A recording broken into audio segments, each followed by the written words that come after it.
பேரவைத் தலைவர் அவர்களே, என்னுடைய முதல் உரை தந்தை பெரியார், பேரறிஞர் அண்ணா, புரட்சியாளர் அம்பேத்கர் அவர்களுடைய வணக்கத்தை தெரிவித்து இந்த தீர்மானத்தை பேச வாய்ப்பு கொடுத்த எங்களுடைய முதலமைச்சர் அவர்களுக்கும் பேரவைத் தலைவர்களுக்கும் வணக்கத்தை தெரிவித்து, ஒரு வரலாற்று சிறப்புமிக்க தீர்மானம். ஏன் இந்த தீர்மானம்? எங்களுடைய முதலமைச்சர், தமிழ்நாட்டுடைய முதலமைச்சர் ஒரு வரலாற்று சிறப்புமிக்க தீர்மானத்தை இந்த அவையில் கொண்டு வந்திருக்கிறார். இந்த தீர்மானத்தின் அடிப்படை மாநிலங்கள் இல்லாத ஒன்றிய அரசு இல்லை. அறிஞர் அண்ணா வலியுறுத்தியதை போல, பாராளுமன்றத்தில் முழங்கியது போல, மாநில சுயாட்சி இல்லாமல் ஒரு இந்தியாவை உருவாக்க முடியாது. மாநிலங்களை தவிர்த்து இந்திய நாட்டுடைய வளர்ச்சியை உருவாக்க முடியாது. அமெரிக்காவின் ஆபிரகாம் லிங்கன் ஜனாதிபதியாக இருந்த பொழுது ஒரு யுத்தத்தை எதிர்கொண்டார். அந்த யுத்தம் வடக்கு தெற்கு என்கின்ற யுத்தம். அதே போல்தான் இன்று வடக்கு தெற்கு என்கின்ற யுத்தத்தில் இன்றைக்கு இந்தியாவும் சரி, நம்மளும் சரி எதிர்நோக்கி இருக்கிறோம். புரட்சியாளர் அம்பேத்கர் உருவாக்கிய அரசியலமைப்பு சமத்துவத்தை வலியுறுத்துகிறது. ஆர்டிகல் 14, எல்லோரும் சமம், எல்லோருக்குமான அரசியல் அதிகாரம் உருவாக்கப்பட வேண்டும். அதில் மாநிலத்துடைய பிரதிநிதித்துவம் மிக முக்கியமானது. நம்மளுடைய பிஜேபி சகோதரர் கேட்டார், ஏன் இந்த அவசரம் என்று. பாராளுமன்றத்தில் பிரதிநிதிகள் இல்லாத பொழுதே தமிழ்நாட்டில் சமூக நீதியின் அடிப்படையில் இடஒதுக்கீடு ஏற்படும் பொழுது தந்தை பெரியாரும் அண்ணாவும் இணைந்து அரசியலமைப்பில் முதல் திருத்தத்தை கொண்டது தமிழ்நாடு. இதுதான் தமிழ்நாட்டுடைய வரலாறு. அதே வழியில் எங்களுடைய முதலமைச்சர் இந்த தீர்மானத்தை தமிழகத்திற்கு மட்டுமல்ல, இந்திய ஒருமைப்பாட்டிற்காக, இன்னைக்கு ஆளக்கூடிய அரசுகள் வரக்கூடிய தேர்தலுக்காக இந்த சட்டங்களை கொண்டு வரலாம் அப்படின்னு ஒரு சிந்தனை உருவாக்கலாம். ஆனால் இந்தியா என்பது பன்முகத்தன்மை கொண்டது. அரசியல் கட்சிகள் மாறலாம், ஆனால் புரட்சியாளர் அம்பேத்கர் உருவாக்கிய அரசியலமைப்பு எப்பொழுதும் நிரந்தரமானது. அந்த அரசியலமைப்பை பாதுகாக்க இந்த தீர்மானம். இதில் திராவிட முன்னேற்ற கழகத்தின் நன்றி சொல்லுகிறோம், எதிர்க்கட்சி தலைவர் அவர்களுக்கு. அரசியல் ரீதியாக நாம் மாறுபட்ட கருத்துக்கள் இருக்கலாம், ஆனால் அண்ணா உருவாக்கிய கொள்கை திராவிட முன்னேற்ற கழகத்திற்கு மட்டும் உருவாக்கவில்லை, தமிழ்நாட்டிற்காகவும் இந்தியாவுக்காகவும் உருவாக்கிய கொள்கை. அந்த கொள்கை வழியில் வந்தவர்கள் நாங்கள், எங்களுடைய முதலமைச்சரும். அந்த கொள்கையில் தமிழக வெற்றி கழகம் மட்டுமல்ல, திராவிட முன்னேற்ற கழகம் மட்டுமல்ல, அண்ணா திராவிட முன்னேற்ற கழகம், புரட்சி தலைவரால் உருவாக்கப்பட்ட எம்ஜிஆர் அவர்களும், புரட்சி தலைவி அம்மா அவர்கள் தன் இறுதி மூச்சு வரை மாநில சுயாட்சிக்காகவும், கலைஞர் அவர்கள் மாநில சுயாட்சிக்காகவும் இதே அவையில், இதே தமிழ்நாட்டில் அரசியல் கருத்துக்களும் வேறுபாடுகள் இருந்தாலும் உயிர் உள்ளவரை, உயிர் மூச்சு உள்ளவரை மாநில சுயாட்சிக்காக குரல் கொடுத்தவர்கள். இந்த தீர்மானத்தில் மிக முக்கிய பிரச்சனை, மாநில சுயாட்சியை நாம் இழப்போம். அண்ணா அன்னைக்கே முழங்கினார், வடக்கு வாழ்கிறது, தெற்கு தேய்கிறது. இன்றைக்கு வரைக்கும் அந்த பிரச்சனை இருந்து கொண்டுதான் இருக்கிறது. நாம் பாராளுமன்ற தேர்தலில் 40க்கு 40 புதுச்சேரி உட்பட வெற்றி பெறுவோம். நமது பாராளுமன்ற உறுப்பினர்கள் தமிழ்நாட்டுக்கு எதிரான அனைத்து சட்டங்களுக்கு எதிராக குரல் கொடுத்துக் கொண்டிருக்கிறார்கள். அது நீட்டாக இருக்கட்டும், ஜிஎஸ்டியா இருக்கட்டும், சிஏவா இருக்கட்டும். ஆனால் கடந்த 10 வருடங்களாக நமக்கான சட்டங்கள் நமக்கு எதிராக தான் இருந்துட்டு இருக்கு. கடைசி வாய்ப்பாக 543 என்று நமக்கான ஒரு ஃப்ரீஸ் செய்யப்பட்ட, கடைசியாக 2001 ஃப்ரீஸ் செய்யப்பட்ட ஒரு பாராளுமன்ற உறுப்பினர்களின் எண்ணிக்கை மாறுபடும் பொழுது நமக்கான குரலும் நமக்கான உரிமையும் பறிக்கப்படும். வரலாறு பத்தி பேசலாம்னு நினைச்சா நம்மளுடைய மாண்புமிகு சகோதரர் வன்னியரசு அவர்கள் எல்லாத்தையும் பேசிட்டாரு. பாரத பிரதமர் திருமதி இந்திரா காந்தி அம்மையார் அவர்கள் மக்கள் தொகையால் கட்டுப்படுத்தக்கூடிய திட்டங்களை கொண்டு வரும் பொழுது, தென் மாநிலங்கள் அதை வளர்ச்சிக்காக அமல்படுத்திய பொழுது, மக்கள் தொகையின் அடிப்படையில் பாராளுமன்றத்தின் விகிதாச்சாரம் நிர்ணயிக்கப்பட்டால் நாளைக்கு இந்தியா சமத்துவத்தை இழந்துவிடும் என்கின்ற சட்டத்தை கொண்டு வந்தார். அதன் வழியில் திரு வாஜ்பாய் அவர்கள் 2001 மக்கள் தொகை கணக்கெடுப்பின்படி அப்பொழுதும் சட்டத்தை நிறைவேற்றி 25 வருடங்களுக்கு 543 என்கின்ற பாராளுமன்ற உறுப்பினர்களுடைய விகிதாச்சாரத்தையும் தமிழ்நாட்டில் 39 என்கின்ற விகிதாச்சாரத்தையும் உறுதிப்படுத்தினார்கள். ஆனால் இன்றைக்கு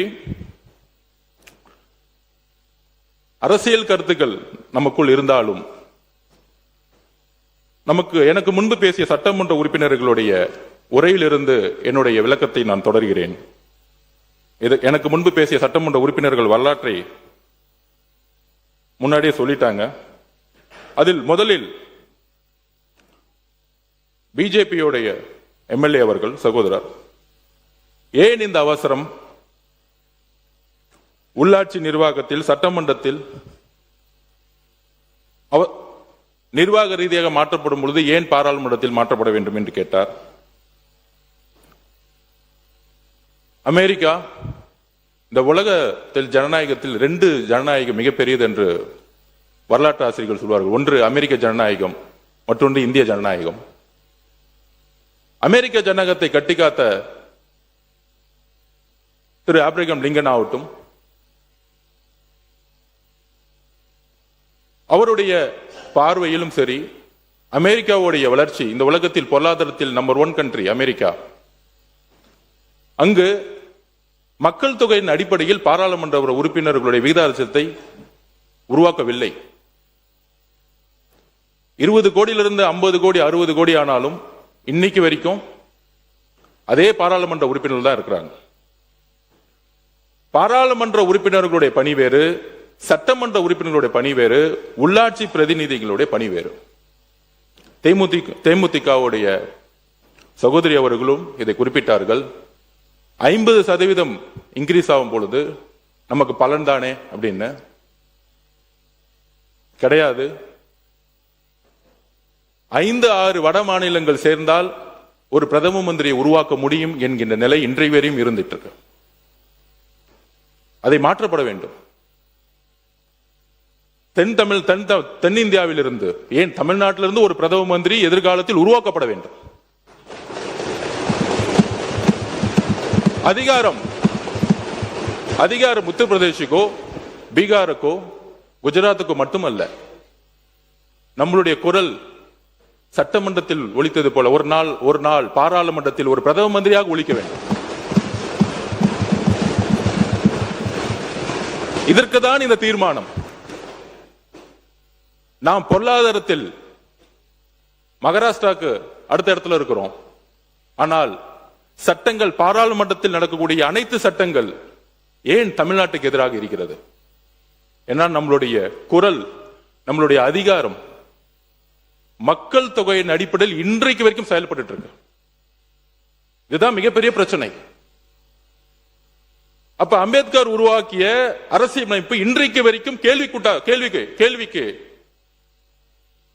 உள்ளாக்கப்பட்டிருக்க. அப்ப இன்றைக்கு 3 வழி இருக்கு. முதலில் மக்கள் தொகையின் அடிப்படையில்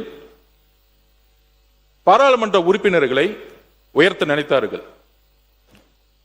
பாரத பிரதம மந்திரியாக இருந்த அம்மையார் இந்திரா காந்தி அம்மையார் அதை தடுத்து நிப்பாட்டினாங்க.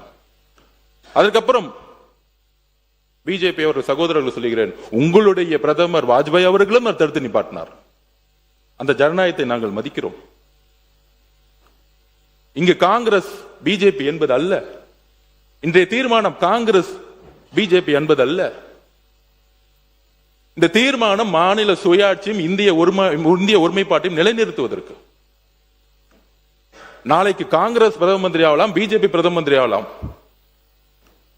பிஜேபி இருக்கக்கூடிய சட்டமன்ற உறுப்பினர் அவர்களுக்கு உங்களுடைய வழியிலிருந்தே சொல்லுகிறேன், நீங்கள் எந்திரித்து குரல் கொடுக்கிறீர்கள். 234 பேர் அவையில் இருக்கக்கூடிய ஒருவர் நீங்கள் குரல் கொடுக்கிறீர்கள். உங்களுடைய குரல் எங்கேயும் கேட்கவில்லை. உங்களுடைய வழி அது. இதே வழி நாளை தமிழ்நாட்டில் ஏற்படக்கூடாது. பாராளுமன்றத்தில் தமிழ்நாட்டுக்கு ஏற்படக்கூடாது, தென்னிந்திய மாநிலத்துக்கு ஏற்படக்கூடாது. நீங்கள் பிஜேபி இருந்தாலும் ஒரு தமிழராக உணருங்கள். இந்த தீர்மானம் எதற்கு என்று அரசியலுக்கு அப்பாற்பட்டு சிந்திக்க வேண்டும். அண்ணா அவர்களும் பெரியார் அவர்களும் புரட்சியாளர் அம்பேத்கரும் அரசியல் கட்சிக்கு அப்பாற்பட்டு இந்தியா என்கின்ற ஒரு நாட்டிற்கும் தமிழ்நாட்டிற்காகவும் சிந்தித்தார்கள். தேர்தல் காலங்களில் வெற்றி பெறுவதற்காக நாம் பல்வேறு அரசியல் களத்தில் நாம் சண்டையிடலாம். ஆனால் இந்த தீர்மானம் நீட்டை விட முக்கியமான ஒரு தீர்மானம். ஏனால் அந்த நீட்டை கொண்டு வரப்படுவதே பாராளுமன்றத்தில் அதிகப்படியான பெரும்பான்மை இருப்பதனால். யோசிச்சு பாருங்கள், நமக்கு 100 MP இருந்தா நீட் கொண்டு வரப்பட முடியுமா? ஜிஎஸ்டி கொண்டு வர முடியுமா? கொண்டு வர முடியாது. அப்ப தேமுதிகவுடைய சகோதரி சட்டமன்ற உறுப்பினர் ஆகட்டும், பிஜேபி இருக்கக்கூடிய சகோதரர் ஆகட்டும், பிஎம்கேயோட சகோதரர் ஆகட்டும், பாராளுமன்ற உறுப்பினர்களுடைய பணி சட்டத்தை இயற்றுவது. பாராளுமன்ற உறுப்பினர்களுடைய பணி உள்ளாட்சித்துறையுடைய பிரதிநிதிக்கான பணி கிடையாது. சட்டமன்ற உறுப்பினருக்கான பணி கிடையாது. 20 லட்சம் 30 லட்சம் 50 லட்சம் ஆனாலும் அமெரிக்காவில் பாராளுமன்ற உறுப்பினர்கள் எண்ணிக்கையை மாற்றுவதில்லை. இந்தியாவில் உலகத்திலேயே அதிகமான பொருளாதார வலிமையை உருவாக்கியது அமெரிக்கா. ஜனநாயகத்தை உருவாக்கிய அமெரிக்கா. ஜுடிஷியல் சிஸ்டம், டிரான்ஸ்பரன்சி உருவாக்கியது அமெரிக்கா. இதைதான் புரட்சியாளர் அம்பேத்கர் அரசியலமைப்பை எழுதும் பொழுது உறுதியாக சொன்னார். எல்லோரும் சமங்கின்ற ஒரு அரசியலமைப்பை உருவாக்கிய பொழுது அந்த சமத்துவத்தை உடைக்கக்கூடிய ஒரு சட்டமாகவும் வரக்கூடிய ஆபத்து இருப்பதனால்தான் இதை எந்த கருத்து வேறுபடும். திரு மு.க. ஸ்டாலின் அவர்கள் இதில் உடன்படுகிறதா அந்த முதல் குரல் கொடுத்தார். அதில் எந்த வேறுபாடும் கிடையாது. அதில் நாங்கள் ஆதரிக்கிறோம். ஆனால் 2026 ஏப்ரலில் அவங்க சொன்ன ப்ரொபோர்ஷனேட் ஃபர்ஸ்ட் பாப்புலேஷன் அடிப்படையில் நம்ம எதிர்த்தோம்.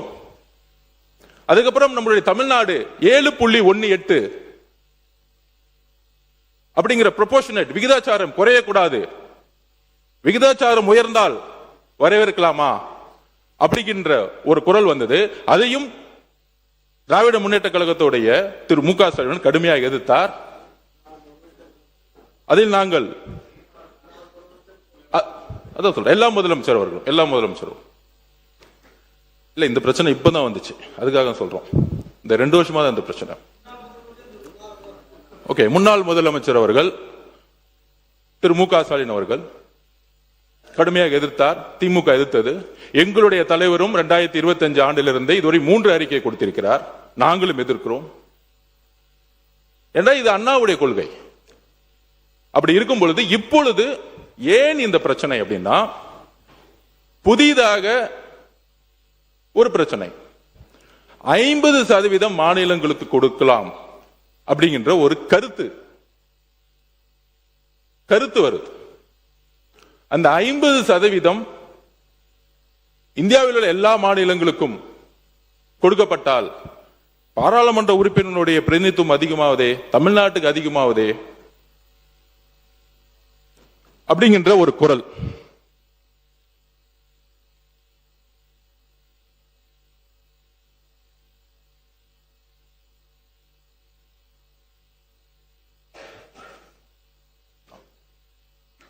பொதுவாக இந்த குரல் நியாயமற்றது.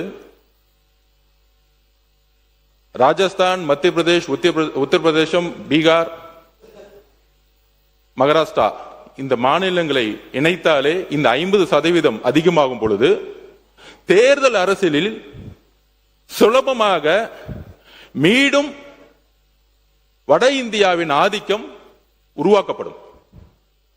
உருவாகும். 50% உயர்த்தினாலும் உருவாகும். அதனால் இன்றைக்கு ஃபேர் டீலிமிட்டேஷன் ஃப்ரீஸ் டீலிமிட்டேஷன் முக்கியம். ஃப்ரீஸ் டீலிமிட்டேஷன் பாரத பிரதமர் இந்திரா காந்தி அம்மையார் அவர்கள் உத்தரவாதம் கொடுத்து சட்டத்தை இயற்றியது போல பிஜேபியுடைய பாரத பிரதமர் வாஜ்பாய் அவர்கள் சட்டத்தை இயற்றி மாநில சுயாட்சிக்கும் இந்திய ஒருமைப்பாட்டிற்கும் பாதுகாப்பு கொடுத்தது போல எங்களுடைய முதல்வர் ஏற்படுத்திய தீர்மானம் இந்திய ஒருமைப்பாட்டையும் தென் மாநிலத்துடைய பாதுகாப்பிற்கும் இதே 543 தொடர வேண்டும். இதுதான் எந்த வழி வந்தாலும் அது மக்கள் தொகையின் அடிப்படையிலேயோ இல்ல விகிதாச்சார மாற்றத்தின் அடிப்படையிலேயோ எல்லோருக்கும் சமமான விகிதாச்சாரம் என்று கொடுக்குவோம் என்ற உத்தரவாதம் இருந்தாலோ இல்லை 50% அதிகமான எண்ணிக்கை கொடுத்தாலோ அது நமக்கு தேவையில்லை. தமிழ்நாட்டிலிருந்து மக்கள் கிட்ட இது வரைக்கும் எந்த விதமான குரல் உருவாகவில்லை. அதிகமான பாராளுமன்ற உறுப்பினர்கள் வேண்டும். இது வரைக்கும் மக்கள் எந்த இடத்திலும் போராட்டமோ இல்ல தேவை ஏற்பட்டது கிடையாது. நிர்வாக வசதி தேவையற்றது. ஒரு பாராளுமன்ற உறுப்பினர் சட்டத்தை இயற்றக்கூடியவர், அவ்வளவுதான். சட்டத்தை இயற்றக்கூடிய இடத்துல அவருடைய பதிவை செய்யக்கூடிய இடத்துல இருக்கிறார் பாராளுமன்றத்தில். அதனால நிர்வாக வசதிக்காக நமக்கான பிரதிநிதித்துவம் கிடைக்கும் அப்படின்னு சொல்லக்கூடிய ஒரு தவறான வட இந்திய ஆதிக்கத்தில் நாம் வீழ்ந்து விடக்கூடாது என்பதற்காக இந்த தீர்மானம். இந்தி பேசும் மாநிலங்கள், நன்றி, இந்தி பேசும் மாநிலங்கள், வடகிழக்கு மாநிலம் எடுத்துக்கொள்ளுங்கள். வடகிழக்குல 7-8 மாநிலங்கள் இருக்கு. ஏன் அவர்கள் குரல் பாராளுமன்றத்தில் ஒலிக்கவில்லை? பிரதிநிதித்துவம் இல்லை. நாளைக்கு வடகிழக்கு மாநிலங்கள் போல தென் மாநிலங்களும் ஆயிடக்கூடாது. அதுக்குதான் இந்த தீர்மானம் முதலமைச்சர் கொண்டு வந்திருக்கிறார். அடுத்த 100 வருஷத்துக்கான அரசியல் மாற்றப்படும். அடுத்த 50 வருஷத்துக்கான அரசியல் மாற்றப்படும். நாம் சமூக நீதி அடிப்படையில் கல்வியை உருவாக்கினோம், உயர்கல்வியை உருவாக்கினோம். அதிகமான மெடிக்கல் காலேஜஸ் இருக்கு. நமக்குள்ள போட்டிகள் இருக்கலாம், அரசியல் சண்டைகள் இருக்கலாம். வளர்ந்த மாநிலமாக இருக்கிறோம். ஆனால் அந்த வளர்ச்சி அரசியல் ரீதியாக வெற்றி பெற வேண்டும். இன்றைக்கு நம்மளுடைய அண்ணன் தங்கம் தென்னரசனுக்கு தெரியும், ஏன் எங்களுடைய நிதியமைச்சர் அந்த தெரியும், நம்ம ₹1 கொடுத்தா நமக்கு ₹40 திருப்பி கொடுக்கிறாங்க. ஏன்? நமக்கான அதிகாரம் கிடையாது. ஓகே, 29 பைசா, 29 பைசா. அப்ப ஏன்? இதுதான் நமக்கான அதிகாரம் இல்லை. நாம் உழைக்கிறோம், அதிகாரத்தை உருவாக்க முடியல. அதுக்காக இந்த எதிர்காலத்தில் 50% என்று சொன்னால் கூட நம்மளுடைய எப்படி 2026 ஏப்ரலில் இந்த சட்டம் வரும்பொழுது 39 பாராளுமன்ற உறுப்பினர்களும் இணைந்து நின்று எதிர்த்தார்களோ, இன்றைக்கு ஒரு வேறுபாடு இருக்கலாம். 2026 அப்புறம் திராவிட முன்னேற்ற கழகத்திற்கும் காங்கிரசுக்கும் அரசியல் ரீதியாக வேறுபாடு இருக்கலாம். உங்களோடு காங்கிரஸ் இருந்தார்கள், எங்களோடு இன்றைக்கு மக்களுடைய முடிவிற்காக எங்களோடு இணைந்தார்கள். தவறு, நான் அரசியல் ரீதியா பேசல. ஆனால் மாநில சுயாட்சி பிரச்சனை வரும்போது காங்கிரசும் சரி, அண்ணா திராவிட முன்னேற்ற கழகமும் சரி, திராவிட முன்னேற்ற கழகமும் சரி, கம்யூனிஸ்ட் தோழர்களும் சரி, பிசிகே இருந்தாலும் சரி, எல்லாரும் இணைந்து, ஐயுமலரும் சரி, எல்லோரும் இணைந்து 39 பாராளுமன்ற உறுப்பினர்களும் இணைந்து இந்த சட்டம் எப்பொழுது வந்தாலும் அது மக்கள் தொகையின் அடிப்படையிலேயோ விகிதாச்சாரின் அடிப்படையிலேயோ இல்லை 50% அதிகமாக கொடுக்கப்படும் என்று சொன்னாலோ இல்லை, எங்களுக்கு பாரத பிரதமர் இந்திரா காந்தி அம்மையார் உருவாக்கிய அந்த சட்டத்தை பாதுகாத்த வாஜ்பாய் அவர்கள் சட்டத்தை பாதுகாத்ததை போல இன்னும் 25 வருட காலங்கள் இதே 543 ஃப்ரீஸ் செய்ய வேண்டும் என்கின்ற ஒரு உறுதிமொழியுடன் இந்த தீர்மானத்தை நாம் நிறைவேற்ற வேண்டும், ஒரு மனதுடன்.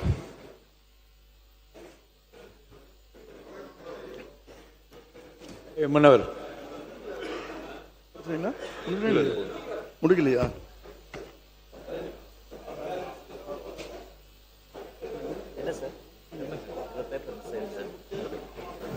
சோ மாண்புமிகு பொதுப்பணித்துறை அமைச்சர். யா, இதுதான் எங்களுடைய தீர்மானம். அதில் பாராளுமன்றத்தில் அந்த சட்டம் வரும்பொழுது 39 நாடாளுமன்ற உறுப்பினர்களும் அவையுள் இருந்து வெளிநடப்பு செய்யாமல் அந்த சட்டத்திற்கு எதிராக வாக்களிக்க வேண்டும். அப்பொழுதுதான் அந்த சட்டம் நிறைவேறாது என்கின்ற ஒரு தாழ்மையான ஒரு வேண்டுகோளுடன் இந்த தீர்மானத்தை நிறைவேற்ற இங்க இருக்கக்கூடிய அனைத்து கட்சிகளுக்கும் எங்களுடைய வேண்டுகோளை கொடுக்கிறோம். நன்றி, வணக்கம்.